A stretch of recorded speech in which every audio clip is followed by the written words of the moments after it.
ओम शांति। साकार मुरली से स्टोरी। बाप का प्यार। शांतिवन गुरुकुल में राज्य कला के साथ साथ बेहद के वैराग्य वृत्ति में भी निपुण किया जाता था।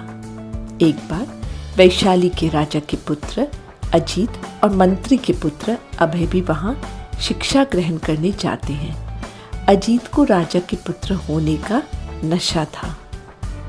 एक दिन गुरुजी राज ऋषि का मतलब समझा रहे थे। राज ऋषि राज्य होते हुए भी बेहद के वैरागी होते हैं। उन्हें देह और देह की पुरानी दुनिया में जरा भी लगाव नहीं होता, क्योंकि वे जानते हैं कि ये पुरानी दुनिया आसार संसार है जिसमें कोई सार नहीं। सभी बच्चे गुरुजी की बातों को बड़े ध्यान से सुन रहे थे, परंतु अजीत का ध्यान बाहर चिड़ियों में था।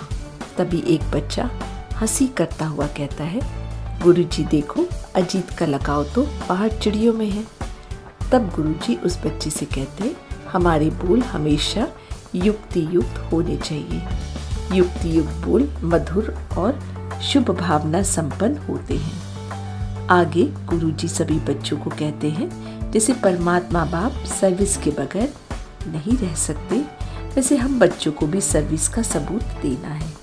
सुना अनसुना नहीं करना चाहिए, क्योंकि हमें गुलगुल बनकर वापस ले जाने वाला का कॉन्ट्रैक्ट ठेका एक बाप का ही है।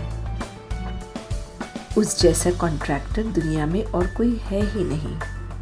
वही सर्व की सदगति करने आते हैं। इसलिए वे जो सुनाते हैं हमें उस पर विचार सागर मंथन करना चाहिए।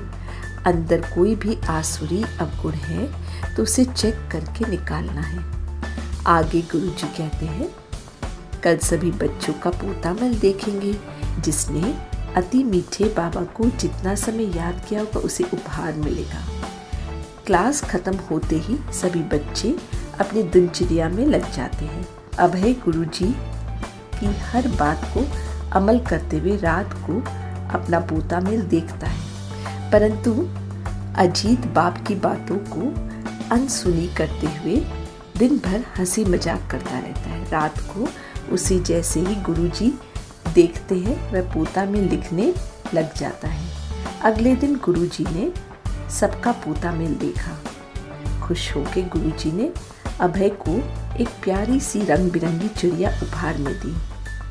अब गुरुजी अजीत को समझाते हुए कहते हैं, तुम्हें अपना शो करने के लिए पोता मेल नहीं रखना है, बल्कि गुप्त पुरुषार्थ करना है। अजीत समझ जाता है। वह कहता है, गुरुजी मुझे भी बाप का प्यार चाहिए। गुरुजी कहते, बच्चे बाप का प्यार तो सभी बच्चों से है, परंतु जो बाप की राय को तुरंत मान लेते हैं उनकी कशिश होती है। गुणवान बच्चे प्यार खींचते हैं। अब अजीत भी गुप्त पुरुषार्थ कर रात को पोता में लिखने लगा।